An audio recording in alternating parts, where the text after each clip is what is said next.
बबलू हाथी सुबह सवेरे अकेले वन में टहलने के लिए निकला।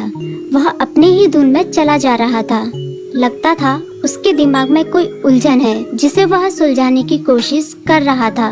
सड़क पर आगे बढ़ते ही उसके सामने चीकू खरगोश भागा। बबलू का पैर उसके ऊपर पड़ने ही वाला था कि चीकू जोर से चिल्लाया। उसकी आवाज सुनकर बबलू ने अपना पैर पीछे खींच लिया। कहाँ खोए हो बबलू भाई? कहीं नहीं, बस कुछ ऐसे ही सोच रहा था। किस बारे में? तुम जानकर क्या करोगे? शायद मैं तुम्हारी कुछ मदद कर सकूं। तुम तो जानते हो आजकल वन में कितनी चोरियां हो रही हैं, पर चोर का कोई अता पता ही नहीं है। इस बात को लेकर वन के सारे प्राणी चिंतित थे। वे वहाँ खुद को सुरक्षित महसूस नहीं कर रहे थे। अरे चीकू भाई, हम मजबूर हैं। हम चोर को पकड़ ही नहीं पा रहे हैं। वह बहुत चालाक है और अपने काम को बड़ी कुशलता से अंजाम दे रहा है। कहीं कोई सबूत ही नहीं छोड़ रहा। हमारे राजा इस बात को लेकर बहुत चिंतित हैं। यही कारण है कि हम सब इस बारे में सोच रहे हैं। अब तुम मेरी इसमें क्या मदद कर सकते हो? मैं कुछ सोचता हूँ, हो सकता है मुझे कोई उपाय सूझ जाए। प्रयास करने में कोई हर्ज तो नहीं है। तुम ठीक कहते हो चीकू, लेकिन वन के गुप्तचर भी अभी तक इसका कोई हल नहीं निकाल सके। इतना कहकर वे चुप हो गए। बबलू की बातों ने चीकू को सोचने के लिए मजबूर कर दिया।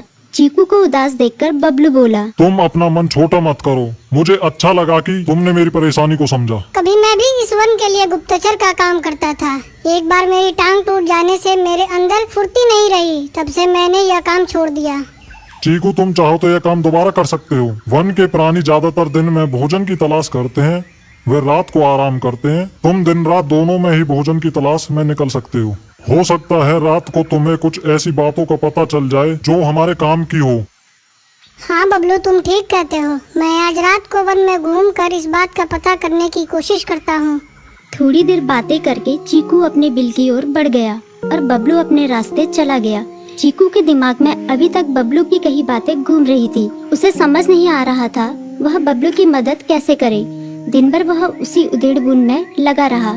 शाम होते ही चीकू कुछ सोचने लगा और वह चुपचाप बिल से बाहर निकल आया। चीकू की पत्नी ने देखा तो बोली, इस समय कहाँ जा रहे हो? बाहर खतरा है। खतरा तो सुबह भी रहता है, लेकिन खतरों से डर कर हम भूखे तो नहीं मर सकते। मैं बाहर घूम कर आता हूँ। इतना कहकर चीकू रात को बिल से बाहर निकल आया। कुछ दूर जाकर उसकी नजर बंकू उल्लू पर पड़ी, जो कुछ ही दूरी पर था। वह पेड़ की डाल पर बैठा अपनी गर्दन चारों तरफ घुमा रहा था। वह तेजी से पेड़ की एक डाल से दूसरी डाल पर उड़ रहा था। बंकू की नजर उस पर नहीं पड़ी थी।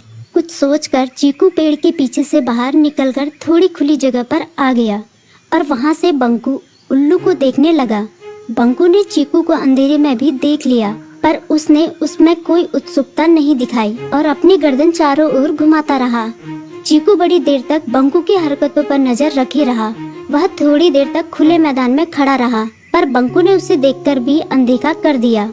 उसने महसूस किया कि बंकू के आसपास चमकू चमगादड़ भी मंडरा रहा था। कुछ देर वन में घूमने के बाद चीकू अपने बिल में लौट आया और सुबह होने का इंतजार करने लगा।